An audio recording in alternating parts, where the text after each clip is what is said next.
Why? Because GPUs are not very virtualizable. You've got a sledgehammer, that's all you've got. If you needed something that was a lot less than a sledgehammer, you don't got that. You only got that if you break down these models, put them in virtual machines and containers, and put them in power-efficient CPUs.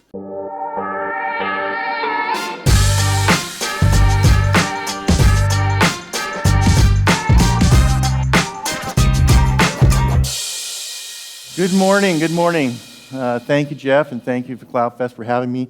So I am going to talk to you a little bit about, I'm going to kind of riff off what Johan was talking about a little bit earlier, and I'll have to remember to give him a little, a couple of bucks for kind of being a straight man for me, because I don't really want to talk about training. I want to talk to you about inference, and he kind of primed you guys all for this. But before I do that, let me introduce Ampere. Ampere is a sustainable computing company. We are innovators in what we call AI computing, and we are also the introducers of cloud-native processors, which now have been imitated by all the major competitors to us. And so it's been wildly successful as an architecture, and I'm going to show you why it is the most responsible type of component for you guys to use for your inference infrastructure. Before I do that, I want to talk a little bit about legacy computing. Now, most data centers were built on CPUs and now GPUs that were designed when power didn't matter. Not at all. Code and applications, they actually were monolithic and they fit inside of that one machine or that one virtual machine. It's also been evolved from a client-server architecture now to what we have as a cloud-native architecture. I'll talk a little bit more about what that really means. Now, how does AI kind of meld into this picture now? We have today some top trends that are actually happening that you've already heard of, even up on this stage today. Agentic AI, as Gartner kind of has published, agentic AI is the #1 trend for 2025, but also up there, energy efficient computing. So conveniently on that particular diagram, they fit into my box. Now, we are already talking about sovereignty and security for data. Yes, that is a primary concern when you get to inference. Why? Because all of the important things to infer are in the data that enterprises own, right? So naturally, they don't want to keep that data secure. But in order for them to actually take the next step down the inference journey, they're going to need to make this whole paradigm, these use cases that Johan was talking about, much more economical. They also need to be right-sized for the task, and I'm going to talk a little bit more about what that is. But also, they're going to be distributed. Why? Because AI use cases that Johan was talking about, and most people will talk to you about, are naturally going to be distributed where people and events are. And so that's going to be a very, very important aspect of the use cases that develop in the future. So I have a little bit of a paradigm here for you all. This is AI from edge to cloud, and it's really kind of built around a power paradigm. If you look at all the way from embedded devices all the way up into the core data center, what you'll find is that to do inference, to really do this stuff well and economically right-sized for the task, you really only need about 300 watts for a device, maybe less than that. And when you finally get all the way up into the core data center, you probably only need about less than 1,800 watts. And it's going to be budgeted between the compute aspect and the AI aspect. So that is part of what this whole paradigm is going to teach you, is that you don't need GPUs to do all of this inference. I'm going to show you some very specific reasons why that's true. First, let's talk about models. Models come in what we've got here, 4 classes, class 0 to class 3. Now, if you separate those classes by parameter count, then you start to see an interesting pattern emerge, which is in the graph above this chart. What you see is that the computational and memory requirements for models actually grows exponentially as you go to the right in this chart. So a 70 billion parameter model requires a whole lot more resources than a 5 billion parameter model or a 1 billion parameter model. And so what you can do with these class 0 and class 1 models is you can run them on very efficient hardware. In fact, AI optimized CPUs. But when you get up into these class 2 and these class 3 models, you're going to need accelerators, you're going to need GPUs to run those things because it requires a lot of memory and a lot of computational resources. So the volume of occurrences, I'm going to postulate to you, is going to be on the lower end of this. And you can say, oh, why? You know, I can give you a million technological reasons why that's the wrong assumption. But I'm going to say to you, that doesn't matter. Because none of this is going to be actually usable until it's affordable. The one thing that always, common denominator, always drives markets is economics. And so naturally, economics are going to push the models down here, and I'm going to show you why. So we talked about this agentic AI model. We've also heard other buzzwords like mixture of experts, MOE, also multimodal AI. What are these things? They're just hierarchies. Think of them as a natural tree. And what I'm showing here is a tree of agents, a domain agent and some task agents. Those things are optimized models. Task agents are going to get called by domain agents, and domain agents are going to be the ones that kind of take a query and break it down into little tasks, right? This is going to be the optimization that's going to get the cost out of inference. So, AI computing is the combination of these optimized trees of models that can run on both general purpose processors as well as domain agents in acceleration. So the domain agents are probably going to be bigger models. But you're also going to need a lot of other applications to really kind of build out a complete AI compute infrastructure. So the combination of model proliferation and optimization plus AI computing is going to get to be more sustainable or responsible AI. So let's take a look at the actual build-out of data centers today. What you have today is a situation where a lot of GPUs have been installed to do training.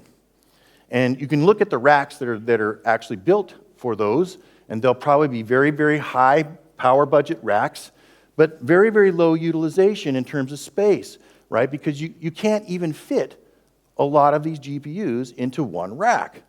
Now, if you follow this paradigm that I've just been describing to you, where you go into these optimized models, you're going to be able to put a lot more of these models into compute platforms that require a lot less power.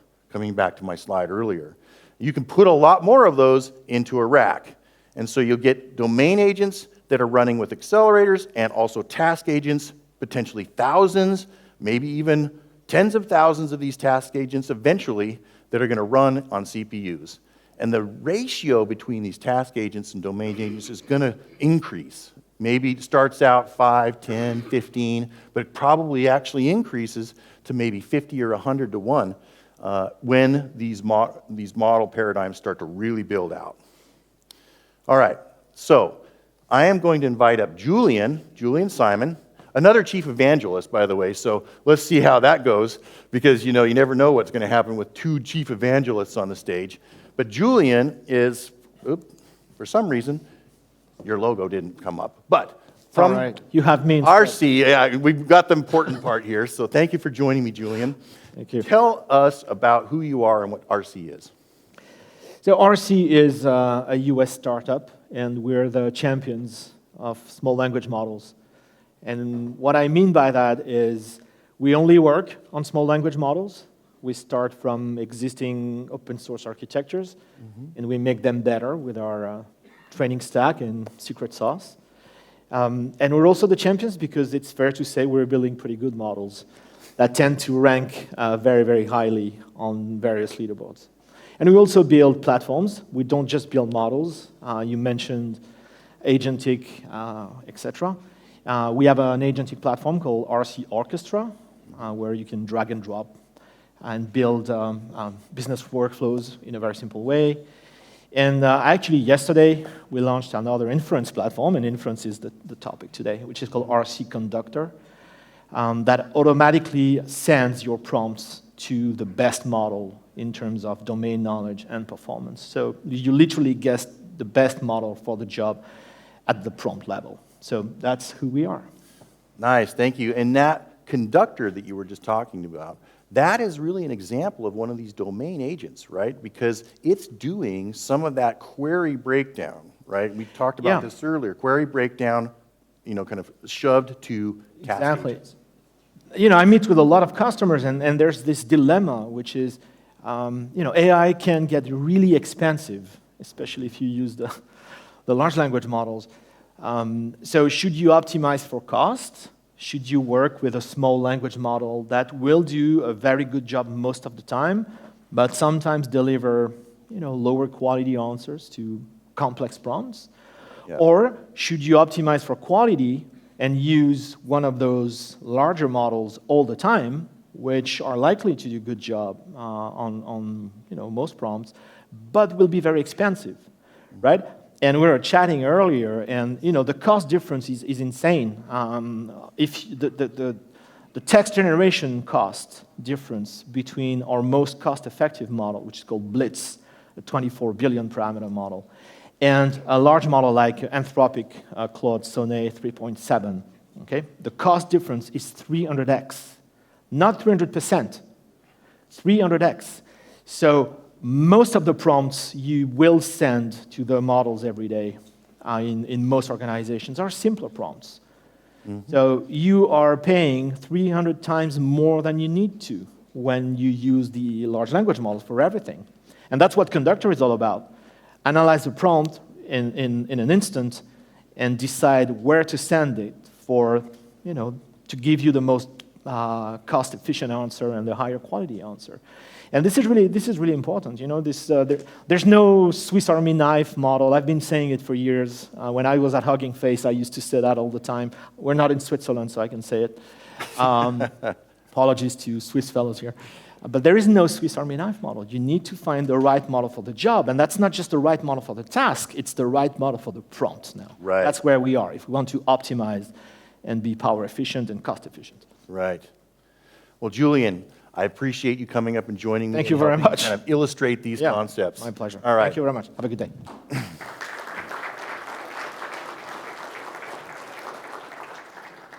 All right. Well, thank you very much, Julian. We're going to talk a little bit more now about how to actually put in an infrastructure for inference that is going to actually be sustainable and responsible. So our company, Ampere, has been building products now for over 7 years. And we have now 3 product lines. The Ultra line, which was kind of the very beginning, now followed by Ampere 1, our own architecture, our own cores. And now today, I'm going to talk to you about Ampere 1M. These products range from 32 to 192 cores. And they're kind of in these sort of lanes that I'm showing you here. So on the left-hand side, these are 32 to 128 cores, DDR4. These are good now for edge and telco kinds of use cases. They're very, very power efficient. These are going to be good for all sorts of kind of domain/task agents on the edge. Ampere 1 is kind of that volume compute, 192 core, sort of beast. That's going to be very, very good for SLMs and traditional AI. And then introducing this Ampere 1M product for the high end. Now, one of the things I also really want to point out is that we actually have a software layer that does a lot of model optimization and instruction mapping that gives us 2 to 5x speed up for all of this kind of thing. So this is a very, very important piece. Now, Ampere introduced the concept of performance per rack. And I'm going to show you some benchmarks and metrics in the next couple of slides around that. So Ampere Ultra started it all. This is the platform that introduced the concept that you could actually have 3 times the performance per rack versus legacy x86 processors. It also gave you, it consumed a lot less space. In fact, 1/3 of the space to do any particular amount of work. and it also consumed about 1/3 the power of the legacy x86 processors. All of this really works better at high utilization.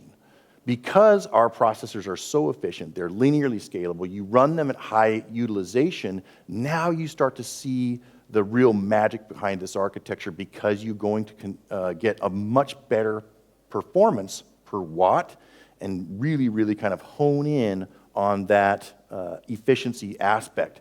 So high utilization really comes along with this whole thing. Get 3x the performance per rack and about 1/3 the space and power.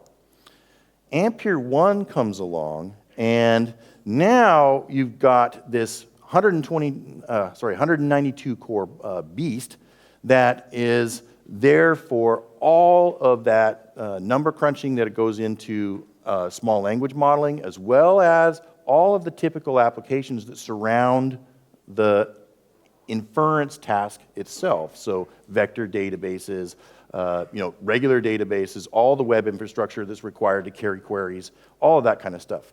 So Ampere 1 delivers 2x, up to 2x better performance per rack than the x86, closest x86 competitor in this industry. And you can see here some of the benchmarks all the way from web hosting in Nginx to kind of caches. Redis and Memcached are both caches, a relational database, MySQL, and then finally two of those, kind of typical AI benchmarks. DLRM is a recommender engine, and then of course Llama 3.8b. So this is something that's very, very powerful, gives you a lot of performance per rack, and highlights that efficiency aspect. Now, I want to spend some time on this slide because introducing now Ampere 1M is the density leader in SLM, small language models, and agents. And coming back to my paradigm earlier where I was showing you a full rack of these sort of high efficiency processors, 17 servers in a 12.5 kilowatt rack, and that's going to get compared now. I've shifted the competitive angle to NVIDIA. Why? Because NVIDIA is sort of the standard, if you will, today for doing a lot of AI tasks. But it's not all there because, as Julian said earlier, the reason why it costs so much money for all these really, really large models is because they're getting run on a GPU. I'm going to draw your attention to the red writing on this slide. The red writing is cost to operate per year. Okay? If you start on the far right of this chart, you'll see that it costs about the same on an NVIDIA GPU to run a model that's 70 billion parameters as it does 1 billion parameters. Why? Because GPUs are not very virtualizable. You've got a sledgehammer, that's all you've got. If you needed something that was a lot less than a sledgehammer, you don't got that. You only got that if you break down these models, put them in virtual machines and containers, and put them in power-efficient CPUs.